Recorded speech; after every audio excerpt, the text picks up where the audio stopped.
ఓం శ్రీ విఘ్నేశ్వరాయ నమ. శ్రీమాత్రే నమ. శివాయ గురవే నమ. నారాయణం నమస్కృత్య నరం చైవ నరోత్తమం దేవీం సరస్వతీం వ్యాసం తతో జయముదీరయేత్. నమః శివాభ్యాం నవయవ్వనాభ్యాం పరస్పరాశ్లిష్టవపుర్ధరాభ్యాం నగేంద్రకన్యా వృషకేతనాభ్యాం నమో నమః శంకర పార్వతీభ్యాం. శ్రీ గురుభ్యో నమః. ప్రియ భగవద్బంధువులారా, గత 8 రోజులుగా వేదవ్యాస ప్రణీతమైనటువంటి శివ మహాపురాణంలో రుద్ర సంహితలో సతీఖండాన్ని మనం చెప్పుకుంటూ ఉన్నాం. నిన్నటి రోజున శివుడిని స్త్రీ వ్యామోహితుడిని చేయడానికి ఎన్నో ప్రయత్నాలు చేసినటువంటి బ్రహ్మ మన్మథుడి ద్వారా విఫలమైన తర్వాత ఆయనకి జ్ఞానోదయం కావడం, ఆ తర్వాత బ్రహ్మకృతమైనటువంటి దుర్గాస్తవం, దక్షుడి యొక్క తపస్సు, అమ్మవారు దక్షుడికి పుత్రికగా పుడతానని వరమివ్వడం, అలాగే సతీదేవి యొక్క ప్రాదుర్భావం, ఆమె యొక్క బాల్య లీలలు, అలాగే సతీదేవి శంకరుణ్ణి భర్తగా పొందడం కోసం నందావ్రతం చేయడం, సతీ శివుల యొక్క కళ్యాణం, శివలీల అంతవరకు విన్నాం. ఈరోజు సతీ సమేతుడై శివుడు కైలాసానికి వెళ్ళడం చెప్పుకుందాం. సూత మహర్షి అంటున్నాడు, ఓ మహర్షులారా, ప్రసన్నుడైనటువంటి పరమేశ్వరుని దర్శించి అందరూ కూడా నిర్భయులై సుఖంగా ఉన్నారు. అప్పుడు విధాత కూడా తేరుకొని, ఓ శంకరా, ఈ పాపశుద్ధి నిమిత్తం నాకు ప్రాయశ్చిత్తం చెప్పండి అన్నాడు. అంటే అమ్మవారిని తదేకంగా చూడటం అనేటువంటి పాపం పుట్టింది ఆయనకి నిన్న. ఆ పాపం శుద్ధి చేసుకోవడానికి ప్రాయశ్చిత్తం చెప్పమన్నాడు. అప్పుడు ఈశ్వరుడు, ఓ బ్రహ్మ, నీవు భయాన్ని విడిచిపెట్టి నీ తలను నీ చేతితో స్పర్శించు అన్నాడు.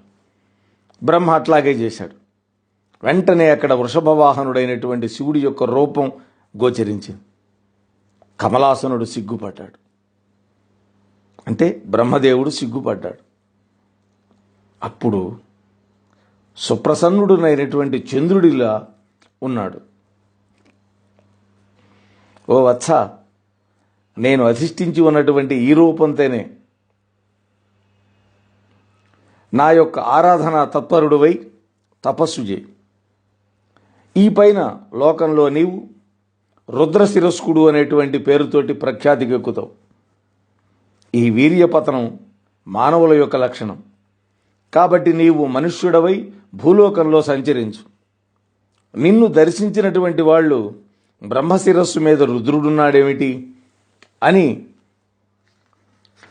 ఆశ్చర్యపోతూ ఉంటారు. ఈ గాథని విన్నవాళ్ళు ఇతరుల యొక్క భార్యల మీద అభిలాష అనేటువంటి దోషము నుండి విముక్తులవుతారు. ప్రజలందరూ కూడా ఈ గాథని అధికంగా చెప్పుకొని నీ యందు దోషారోపణ చేస్తే అంత అధికంగా నీ పాపం తొలగిపోతుంది.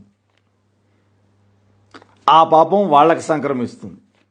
ఇక్కడున్నది కిటుకంతా.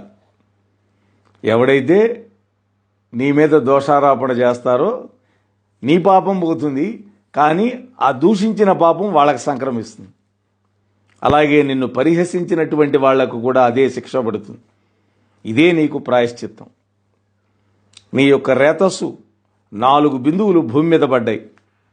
వాటి నుండి ప్రళయకాలంలో సంవర్తకము, ఆవర్తకము, పుష్పకము, ద్రోణము అనేటువంటి 4 మేఘాలు ఉద్భవించి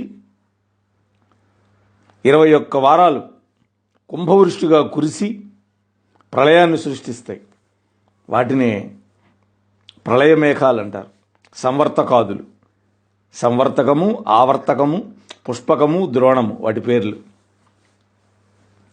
శంకరుడి యొక్క మాటలు ప్రత్యక్ష సాక్ష్యంగా వెంటనే అంతరిక్షంలో 4 మేఘాలు ఉద్భవించి గర్జిస్తూ ముందుగా అల్పవృష్టిని కురిపించాయి. వాటిని చూచి అక్కడ వాళ్ళందరూ భయకంపితులైనారు. వెంటనే ఆ దాక్షాయిణి శంకరుల యొక్క ఆజ్ఞ వల్ల మళ్ళీ ఆ 4 మేఘాలు కూడా వాటి యొక్క స్థానానికి వెళ్ళిపోయినాయి. వర్షం కురిపించడం ఆపిందనమాట.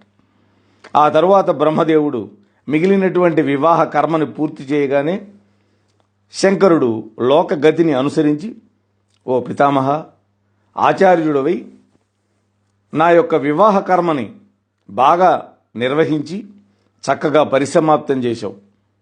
నీవు సురలలో జ్యేష్ఠుడివి, అంటే దేవతలలో పెద్దవాడివి.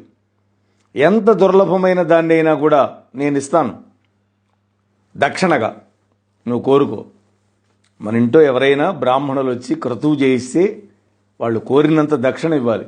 అక్కడ బేరాలు సారాలు చేయకూడదు. నీకేదైనా శక్తి లేకపోతే ముందుగానే చెప్పుకోవాలి.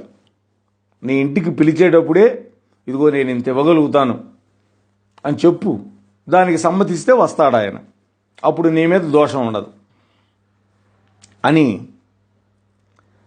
ప్రీత మనస్కుడై పలకగానే బ్రహ్మదేవుడు ఈ విధంగా ప్రార్థించాడు. ఓ దేవదేవ, నువ్వు ఇదే రూపంలో ఈ వేదిక యందు సర్వదా ఉండి లోకులందరినీ కూడా పాప వినిర్ముక్తులను చేయాలి. నేను ఈ వేదిక దగ్గరలో ఒక ఆశ్రమాన్ని నిర్మించుకొని నా యొక్క పాప నివారణ కోసం తపస్సు చేసుకుంటాను. లోకంలో స్త్రీలు కానీ పురుషులు కానీ చైత్ర శుక్ల త్రయోదశి ఉత్తరా నక్షత్ర యుక్త ఆదివారం నిన్ను గనక భక్తితో సందర్శిస్తారో వాళ్ళ యొక్క మనోభీష్టాలు నెరవేరేటట్లుగా నాకు అనుగ్రహించు అన్నాడు. తన కోసం కోరుకోలే, ఈశ్వరుని దర్శించే వాళ్ళందరి కోసం వరం కోరుకున్నాడు బ్రహ్మదేవుడు. వెంటనే దేవదేవుడు తథాస్తు అన్నాడు. ఆ తరువాత దక్షుడి యొక్క అనుజ్ఞను పొంది భార్య అయినటువంటి సతీదేవిని వెంటబెట్టుకొని తన యొక్క వృషభ వాహనం మీద ఎక్కి ఆ హిమవత్ పర్వత ప్రాంతంలో ఉన్నటువంటి కైలాసానికి ప్రయాణమైనాడు శంకరుడు. స్వయంభువ మన్వంతరంలో ఈ కథ జరిగింది. అంటే మొదటి మనువు కాలంలో తనను అనుసరిస్తూ వచ్చినటువంటి దక్షుడిని మార్గమధ్యంలో వెనక్కి పంపించేశాడు. సహజంగా ఎవరైనా వీడ్కోలుపోవడానికి వస్తారు కదా, అట్లానే ఆయన్ని కూడా వెనక్కి పంపించాడు. ఆ తరువాత కైలాసానికి వెళ్ళి తన వెంట వచ్చినటువంటి దేవతలందరినీ కూడా యథోచితంగా సాదరంగా సన్మానించి వాళ్ళందరినీ సాగనంపాడు. అచిరకాలంలోనే తన యొక్క మనోరథ ప్రాప్తికి సంతోష మానసుడై శంకరుడు సతీసహితంగా ఆ హిమాలయంలో ఉన్నటువంటి విహార భూములన్నింటిలో విహరించాడు. ఈ కళ్యాణ గాథను ఎవడైతే పఠిస్తారో లేదా ఎవరైతే శ్రవణం చేస్తారో వాళ్ళకి చిత్తశాంతి, దేహము యొక్క ఆరోగ్యము కలిగి సుఖము సౌభాగ్యము రెండూ కూడా కలుగుతాయని శంకరుడు వరమిచ్చాడు. ఆ తరువాత సతీ శంకరుల యొక్క విహారం, ఆ తర్వాత జరిగినటువంటి కథని సూతుడు తన ఎదురుగా ఉన్నటువంటి మహర్షులందరికీ వివరిస్తూ ఉన్నాడు. ఓ మునులారా, తన యొక్క ఆశ్రమానికి చేరుకున్నటువంటి శంకరుడు ప్రాకృత మానవుడిలాగా సతీసహితుడై తన సృష్టిలో తానే రమించినటువంటి లీలా విహారాన్ని చెబుతాను, శ్రద్ధగా వినండి. ముందు వృషభాన్ని దిగాడు, తన భార్యకి చేయిచ్చి దింపాడు. ఆమె యొక్క ముఖాన్ని అవలోకనం చేసి మురిసిపోయాడు. వెంటనే గణాలను పిలిచాడు. నేనెప్పుడు స్మరిస్తే అప్పుడు తక్షణమే మీరందరూ రావాలి అని వాళ్ళందరికీ ఆజ్ఞాపించి వాళ్ళని పంపించేశాడు ఏకాంతం కోసం. ఆ సతీదేవితో కూడి నవరత్న కాంతి పుంజిత శోభా విరాజితమైనటువంటి తన యొక్క కొండ యొక్క గుహలోకి ప్రవేశించాడు. ఆ రహస్య స్థావరంలో ఆ దాక్షాయిణి అనేటువంటి ఆ సతీదేవితో కూడి అనేకమైనటువంటి లీలలను ప్రదర్శించాడు. అడవిలోకి వెళ్లి పుష్పాలను కోసి మాలగా కూర్చి ఆమె యొక్క కంఠాన్ని అలంకరించి, నా కపాలమాల బాగుందా, లేకపోతే నువ్వు వేసుకున్నటువంటి పూలహారం బాగుందా అని అడిగేవాడు. సతీదేవి నిలువుటద్దం ముందు నిలబడి తిలకం దిద్దుకునేటటువంటి సమయంలో హఠాత్తుగా ఆమె వెనక ప్రత్యక్షమై తాను కూడా ముఖం చూసుకొని, నా యొక్క మూడవ కన్ను బాగుందా, నీ తిలకం బాగుందా అని ప్రశ్నించేవాట. కుసుమాల వంటి సున్నితమైనటువంటి ఆమె పాదాలని లత్తుకతో అలంకరించి తన యొక్క ఫాలనేత్రాగ్ని అరుణప్రభలతో మరింత రాగరంజితం చేసేవాట. సన్నిహితంగా సతీదేవి ముఖ సౌందర్యం వీక్షించాలనే కోరికతోటి పరులు వినకూడదు రహస్యం అంటూ చెవిలో చెప్పేవాడు. అన్యమనస్కురాలై కూర్చున్నటువంటి ఆమెను వెనక నుండి వచ్చి కళ్ళు మూసి, నా చేతులు పెద్దవా, నీ కళ్ళు పెద్దవా అని అడిగేవాడు. ఏమి వైభవం చూడండి వ్యాస మహర్షి. ఆది దంపతుల యొక్క అన్యోన్యమైనటువంటి ఆ యొక్క ప్రేమ కలాపాన్ని ఎంత అద్భుతంగా వర్ణిస్తున్నాడు. ఆమె యొక్క సర్వ అవయవాలను పూలతోటి అలంకారం చేసి, ఆహా చైత్రరంధంలాగా ఉన్నావు అనేవాడు. కైలాస పర్వత ప్రాంత రమ్యమైనటువంటి లతా గృహాలన్నింటి యందు ఆ ఈశ్వరుడు సతీ సహితుడై వివరించాడు. ఆ తర్వాత కైలాసాన్ని విడిచిపెట్టి హిమవత్ పర్వత ప్రాంతంలో ఉన్నటువంటి రమ్యమైనటువంటి వన ప్రదేశాలలో సంచరించాడు. ఇప్పుడు కందర్పుడు దర్పంతో ఎల్లవేళలా శంకరుడి చెంత కింకరుడులాగా నిలుచుంటున్నాడు. నీడలాగా వసంతుడు ఆయన్ని విడిచిపెట్టకుండా మన్మధుణ్ణి ఆయన వెంట తిరుగుతున్నాడు. బాగా పుష్పించినటువంటి చెట్లు, వికసించినటువంటి పూలు,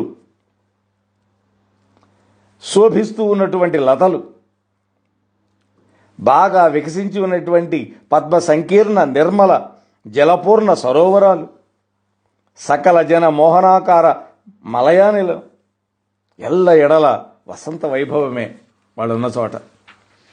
ఎందుకని మన్మథుడి వెంట వసంతుడు ఉన్నాడు. ఆ సమయంలో ఆ కొండ యొక్క శిఖరాగ్రము మీద, ఆ కొండ యొక్క గుహలలో, అలాగే ఆ కొండలలో ప్రవహించేటటువంటి సెలయేళ్లలో, అలాగే ఆ పర్వత సానువులలో, వాటి యొక్క తీరముల యందు, పుష్పవనములలో సర్వసృష్టి అయినటువంటి ఇల్లే కనుక సతితో కూడి పరమేశ్వరుడు యథేచ్ఛగా విహరించాడు. ఆ క్షణంలోనే ఆత్మబోధ చేస్తున్నాడా అన్నట్లుగా నిర్విరామంగా సల్లాపాలతోటి, కృపావేక్షణాలతోటి, హాస్య ప్రసంగాలతోటి, సంభాషణలతోటి ఆ సతీదేవితో కూడి లీలా విహారం చేశాడు ఈశ్వరుడు. ఈ విధంగా దివ్యమానం వల్ల 25 సంవత్సరాలు వినోదించాడు. అంటే దేవమానం, మన మానం కాదు అది. ఆ తర్వాత వర్ష ఋతువు వచ్చింది. దాని యొక్క శోభ, ఆ సతీశంకరుల యొక్క విహారం వర్ణిస్తున్నాడు సూతుల వారు. ఓ మునులారా, ఇంతలో వర్ష ఋతువు వచ్చింది. ఆకాశంలో తిరుగుతున్నటువంటి నల్ల మేఘాలను చూసి ఆ దాక్షాయిణి, ఆ సతీదేవి శంకరుడితో ఇట్లా అంది, నాథా, మిక్కిలి దుస్సహమైనటువంటి వర్ష ఋతువు మొదలైంది. మనకొక నివాసాన్ని ఏర్పాటు చేయండి. అనేక రంగుల మేఘాల గుంపులు తమ యొక్క గర్జనలతోటి దిక్కులను, ఆకాశాన్ని ప్రతిధ్వనింపజేస్తున్నాయి. వేగంగా వీచే గాలులు కదంబ పుష్ప పరాగాన్ని ఎగరగొడుతూ, నీటి ధారలను చెదరగొడుతూ హృదయానికి భయాన్ని కలిగిస్తున్నాయి. కొండపోతగా జలాలను వర్షిస్తూ మెరుపు తీగలే పతాకాలుగా తీవ్రంగా గర్జిస్తూ ఉన్న ఈ మేఘాలను చూస్తూ ఉంటే ఎవడి మనస్సు భయపడకుండా ఉంటుంది. మేఘఛన్నమైనటువంటి సూర్యచంద్రులు కనపడనటువంటి కారణంగా రాత్రి పగలు ఒక్కటిలాగే ఉంది.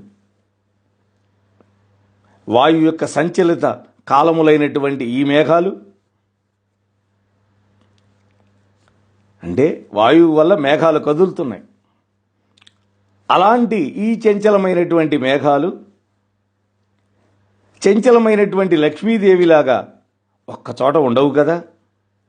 గాలికి కదలుతూ ఉన్నటువంటి మహావృక్షాలు ఆకాశంలో నర్తనం చేస్తున్నట్టు ఉన్నాయి, డ్యాన్స్ చేస్తున్నట్టున్నాయి, భీరువులకు భయాన్ని కలిగిస్తున్నాయి. నల్లటి మేఘాలు, ఎగిరే తెల్లని కొంగలు యమునా నదిలో నురగల్లాగా ఉన్నాయి. నల్లటి జలధారల మధ్య ఉదయిస్తున్నటువంటి ఆ సూర్యుడు సముద్రంలో మండుతున్నటువంటి బడబాగ్నిలాగా కనిపిస్తున్నాడు. ఇంటి ప్రాంగణాల్లోనేటువంటి గింజలు మొలకెత్తున్నాయి, పంట చేలల్లో పంటలు పెరుగుతున్నాయి. నాథా, ఈ సౌందర్యం చాలా కుటిలమైనది. కలిలో లక్ష్మీదేవి సత్పురుషులను విడిచిపెట్టి దుష్టులను ఆశ్రయించినట్టుగా ఈ కింసుకా పుష్పాలను ఆశ్రయించింది. ఈ వనసీమలలో నెమళ్ల యొక్క జలధర గర్జనలను విని చాలా ఆనందంతో క్రేంకార ధ్వనులు చేస్తూ పింఛాలను పైకెత్తి నాట్యం చేస్తున్నాయి. ఈ మేఘోదయాన్ని చూచి ఉల్లాసాన్ని పొందే చాతక పక్షులకు ఈ వర్ష ఋతువు మనోహరం కావచ్చని ధారాపాతంగా వర్షం పడుతున్నా కూడా బాటసారులు వియోగతాపాన్ని అనుభవిస్తారు. ఈ మేఘాల పొగరు చూడండి, ఇవి వడగళ్లతో నా దేహాన్ని కప్పేస్తున్నాయి. ఇటువంటి విషమకాలంలో కాకులు చకోరాలు కూడా గుళ్ళు కట్టుకుంటాయి.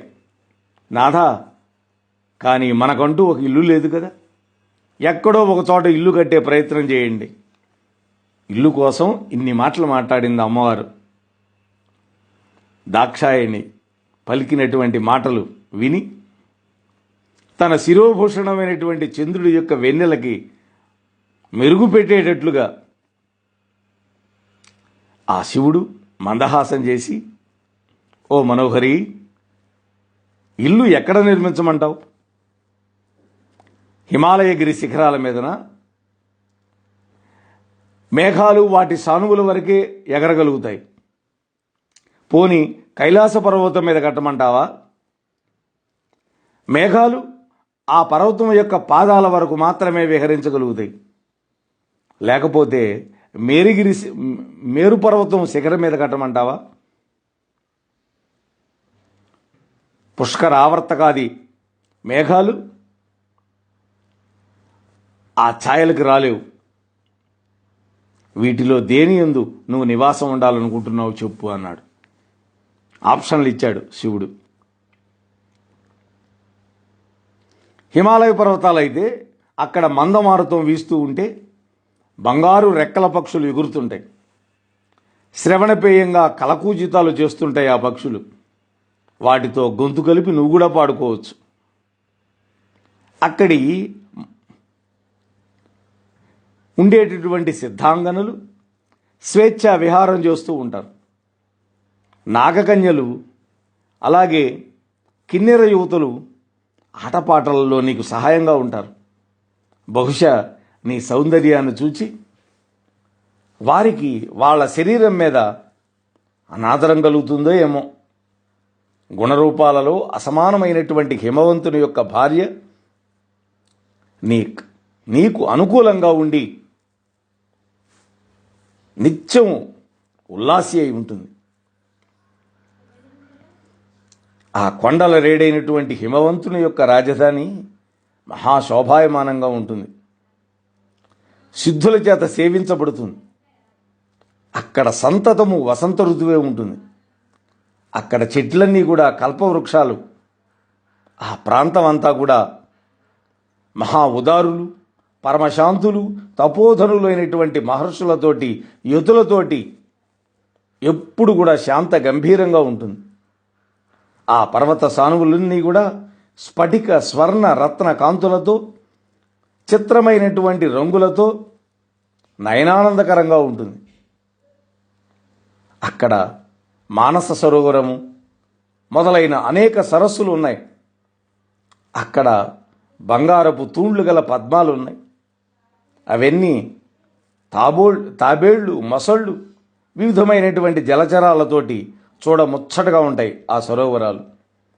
సింహాలు, 8 కాళ్ళు కలిగినటువంటి శరభమృగాలు ఇప్పుడు లేవవి. 4 కాళ్ళ కంటే మించిన మృగాలు లేవు. ఆ రోజుల్లో 8 కాళ్లతో ఉండేది శరభమృగం. ఒకానొకప్పుడు శివుడు కూడా శరభావతారం దాల్చాడు.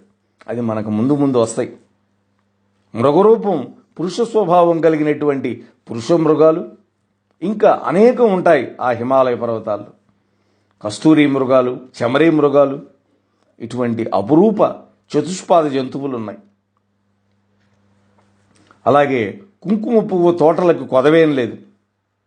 తిత్తిరి పక్షులు, భరద్వాజ పక్షులు, క్రౌంచ పక్షులు, చాతక పక్షులు, చక్రవాక పక్షులు, వాటి యొక్క కలకూజితాలు కామోద్దీపనాన్ని కలిగిస్తూ ఉంటాయి.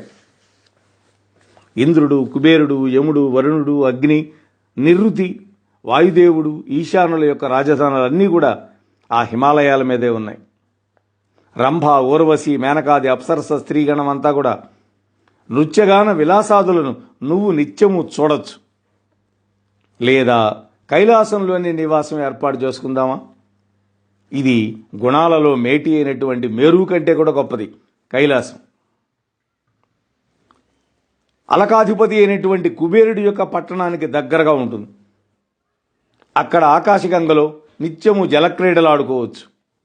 అన్నిటికీ మించి అక్కడ చంద్రుడికి వృద్ధి, క్షయము రెండూ లేవు. అంటే ఎప్పుడూ పూర్ణచంద్రుడుగానే ఉంటాడు.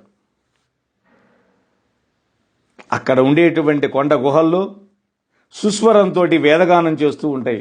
ఆ కొండ గుహలు ఉపనిషత్తులు నీకు చెలికెత్తలై సేవిస్తూ ఉంటాయి. శ్రవణ మాత్రం చేతనే మనోల్లాసాన్ని కలిగించే శంకరుడి యొక్క పలుకులకు సంతోషపడింది సతీదేవి. అప్పుడు తన యొక్క మనోగతాన్ని మెల్లగా వెల్లడించింది. నాథ, హిమోత్పర్వత ప్రాంత కైలాస శిఖరం మీదనే మన నివాసాన్ని ఏర్పాటు చేయండి అని తేల్చింది. శివుడు ఆమె మాటలకు పరమమోహితుడై దాక్షాయిణితో కూడి ఆ హిమాద్రి శిఖరానికి చేరుకున్నాడు. అక్కడికి గరుత్మంతుడు కూడా వెళ్ళలేడు. మేఘాలన్నీ కూడా స్ఫటిక కాంతులతోటి పగలే వెన్నెలను కురిపిస్తుంటాయి ఆ కైలాసం మీద. ఈ విధంగా సతీశంకరులు కైలాసాన్నే తమ యొక్క స్థిర నివాసంగా చేసుకొని లోకాలన్నీ సంచరిస్తూ ప్రేమ భావన అనేటటువంటి జలాలతోటి, అనురాగం అనేటువంటి ఆ పర్వతాన్ని, ఆ చెట్టుని, మహీరుహం అంటే చెట్టు, అనురాగం అనేటువంటి ఆ వృక్షాన్ని వర్ధిల్లపజేశారు. జలం పోస్తే కదా చెట్టు పెరిగేది. ఏమి జలం పోశారు వాళ్ళు? ప్రేమ భావన అనేటువంటి జలంతో. అది ఆ తర్వాత శివభక్తి మహిమ వివరిస్తున్నాడు సూతుల వారు. ఓ మునులారా, ఈ విధంగా సతీ శంకరులు 10,000 దివ్య సంవత్సరాలు విహరించారు. ఒక రోజున సతి నివృత్తి భావంతో శివుడిని సమీపించింది. నాథ, అనేక వేల దివ్య సంవత్సరాలు నీతో విహరించి నేను ధన్యురాలనయ్యాను. నా మనస్సు ఇప్పుడు ప్రవృత్తి మార్గం నుండి మళ్ళింది. అంటే ఇంకా సంసారంలో ఉండాలని నేను అనుకోవటం లేదు. పరతత్వాన్ని తెలుసుకోవాలనుకుంటున్నాను. ఓ దేవా, జీవుడు ఏ తత్వాన్ని ఎరిగి శీఘ్రమే సంసార దుఃఖాన్ని దాటగలుగుతాడో ఆ మోక్షోపాయాన్ని నాకు చెప్పండి అని శంకరుణ్ణి కోరుకుంది. అప్పుడు శివుడు మాట్లాడుతున్నాడు. ఓ దాక్షాయిణి, మంచి ప్రశ్న అడిగావు. పరతత్వం అంటే విజ్ఞానం. ఆ విజ్ఞానం ఉదయించినటువంటి జ్ఞాని మనస్సులో నేనే బ్రహ్మమును అనేటువంటి స్మృతి కలిగి ఉంటాడు. ఆ జ్ఞానం కలగటం చాలా కష్టం. నా యందలి భక్తియే ఆ జ్ఞానం పుట్టడానికి హేతు అవుతుంది. ఆ భక్తి 9 విధాలుగా ఉంటుంది. జ్ఞానానికి భక్తికి తేడా లేదు. భక్తి లేని వాళ్ళకి జ్ఞానం కలిగే అవకాశం లేదు. భక్తుల విషయంలో నాకు తారతమ్యాలు ఉండవు. కుల, జాతి, వర్ణభేదాలు నాకు లేవు. ఆ భక్తి సగుణ నిర్గుణ భేదం చేత రెండు విధాలుగా ఉంటుంది. సగుణ భక్తి, నిర్గుణ భక్తి. సహజంగా హృదయంలో పుట్టినటువంటి భక్తి చాలా గొప్పది. కోరికలతో పుట్టినటువంటి భక్తి తక్కువది. కానీ కలియుగంలో కోరికల వల్లే మనకు భక్తి పుడుతుంటుంది. సంసారంలో ఉండేవాడికి అదేం తప్పు కాదు. గృహస్థు కోరికలు కోరుకోవాల్సిందే. అయితే అలివి మించిన కోరికలు కోరుకోకూడదు. ఇదొక్కటే. ఈ సగుణ నిర్గుణ భక్తికి నైష్టికి అనైష్టికి భేదం చేత రెండు విధాలుగా ఉంటుంది. మళ్ళా నైష్టికి భక్తి 6 భేదాలతో ఉంటుంది. అంటే నిష్ట కలిగినటువంటి భక్తి. అనైష్టిక భక్తిలో తేడాలు లేవు. సగుణ నిర్గుణ భక్తి విహితం. సగుణ నిర్గుణ భక్తి విహితం. అహితం, అవిహితం అనేటువంటి భేదం వల్ల అనేక రకాలుగా ఉంటుంది. విహితము అంటే మనకి హితాన్నిచ్చేది అని, అవిహితము అంటే హితాన్నిచ్చేది కాదు అని. భక్తి ఏదైనా అంగాలు 9 ఉంటాయి. అదే నవవిధ భక్తి రీతులు అని మనకి భాగవతంలో ప్రహ్లాదుడు తండ్రికి చెప్పినటువంటిది. శ్రవణము, 2 కీర్తనము, 3 స్మరణము, 4 సేవనము, 5 దాస్యము, 6 అర్చనము, 7 నమస్కారము, 8 సఖ్యము, 9 ఆత్మనివేదనం లేదా ఆత్మార్పణం. మళ్ళీ వీటికి అనేకమైన ఉపాంగాలు ఉన్నాయి. ఈ 9 రకాలైనటువంటి భక్తిని నీకు వివరిస్తాను, నీవు శ్రద్ధగా విను అన్నాడు. భగవంతుడి యొక్క కథలను శ్రద్ధాభక్తులతోటి వినడం శ్రవణ భక్తి అవుతుంది. భగవంతుడి యొక్క లీలలను గానం చేయడం కీర్తనం అవుతుంది. 3 సర్వవ్యాపకుడైనటువంటి శంకరుని నిత్యము సర్వత్రా దర్శించి లోకంలో నిర్భయుడై ఉండడం స్మరణ భక్తి. సూర్యోదయం మొదలు అంకిత భావంతో సర్వదా సేవకుడిలాగా అనుకూలంగా ఉండడమే సేవనం అనేటువంటి భక్తి. భగవంతుణ్ణి ప్రియుడిగా భావిస్తూ అమృత రూపానందాన్ని అనుభవించడం ఉందే అది దాస్య భక్తి. పాద్యము మొదలుగా 16 ఉపచారాలతో పూజించడమే అర్చన మనం చేస్తుంటాం. అష్టాంగముల చేత భూమిని స్పృశించడం వందనం. అంటే మనకున్న 8 అంగాలతోటి భూమి మీద కర్రలాగా పడిపోయి భగవంతుడికి నమస్కారం చేయటం. అంతా మనమేలు కోసమే అనేటువంటి దృఢ నిశ్చయం సఖ్యభక్తి. దేహం మొదలుకొని సర్వమును భగవంతుడి యొక్క ప్రీతి కొరకు సమర్పించడమే ఆత్మార్పణం. ఓ దేవి, ఇటువంటి భక్తి శ్రేష్టం. జ్ఞాన వైరాగ్యాలకు తల్లి వంటిది ఈ భక్తి. ముక్తికి దాసి లాంటిది. అటువంటి భక్తి ఉత్తమోత్తమైనది. సర్వకర్మల ఫలం భక్తి నుండే పుడుతుంది. భక్తి యందు నాకు నీ మీద గల ప్రేమతో సమానమైన ప్రేమ ఉంది. అంటే నిన్ను ఎంత ప్రేమిస్తున్నానో భక్తిని కూడా అంతే ప్రేమిస్తున్నాను. అందుకని భక్తుడు నాకు ఇష్టడు. 3 కాలాలలో భక్తి కంటే సుఖావహమైనటువంటి మార్గం మరొకటి లేదు. కలియుగంలో భక్తే గొప్పది. కలిలో జ్ఞాన వైరాగ్యాలు ఉత్సాహం ఉడిగిపోయి జవసత్వాలు లేనివిగా ఉంటాయి. వాటిని స్వీకరించేవాళ్ళు లేనటువంటి కారణంగా ఆ 2 కూడా శిథిలావస్థలో ఉంటాయి. జ్ఞానం, వైరాగ్యం. కలిలో భక్తి మాత్రమే ప్రత్యక్ష ఫలితాన్ని ఇస్తుంది. నా భక్తుడికి నేనెప్పుడు సహాయం చేస్తాను. పూర్వం నా భక్తుని కారణంగానే సూర్యుడి మీద అతి క్రోధాన్వితుడయ్యాను. అలాగే యముడి మీద కోపించాను. భక్తుడి కారణంగానే పక్షపాతం లేకుండా రావణాసురుడిని విడిచిపెట్టాను. చెడు ఆలోచన గల కుమతి అయినటువంటి వ్యాసుణ్ణి నంది చేత దండింపజేసి కాశీ నుండి బహిష్కరణ శిక్ష విధించాను. చూడండి, ఒకానొకప్పుడు కాశీక్షేత్రం వెళ్ళాడు. 10,000 మంది శిష్యులతోటి వ్యాసుడు. అన్నం దొరకల 3 రోజుల పాటు. అప్పుడు కాశీనే శపించాలనుకున్నాడు. అప్పుడు అన్నపూర్ణాదేవి, పార్వతీదేవి అందరికి అన్నం పెట్టింది. అప్పుడు శివుడికి కోపం వచ్చింది. నాకు అత్యంత ప్రీతిపాత్రమైనటువంటి కాశీనే శపించాలనుకున్నావా అని, ఇక నీకు కాశీలో ప్రవేశం లేదన్నాడు. అందువల్ల ఆయన వ్యాసకాశీ అని ఆ కాశీకి అవతల ఉంది. ఆ తర్వాత ఆయన బాసర వచ్చాడు. ఇది ఇవన్నీ కూడా కాశీఖండంలో ఉంటుంది. అద్భుతమైన కథ అది. ఎప్పుడైనా కాశీఖండాన్ని చెప్పుకునేటప్పుడు అవన్నీ కూడా మళ్ళీ అనుసంధానం చేసుకుందాం.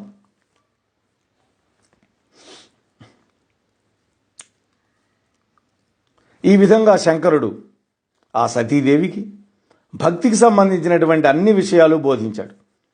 అంతేకాకుండా యంత్రసహితంగా తంత్రశాస్త్రాన్ని, పంచాంగాన్ని, ఇతిహాసాలను, భక్తుల యొక్క గాథలను, వర్ణాశ్రమ ధర్మాలను, రాజపుత్ర స్త్రీ ధర్మాలను, జీవ సుఖావహమైనటువంటి వైద్యశాస్త్రం, జ్యోతిష్శాస్త్రం, సాముద్రిక శాస్త్రాలను, చివరగా నాశరహితమైనటువంటి తత్వాన్ని దయతోటి స్పష్టంగా ఉపదేశించాడు.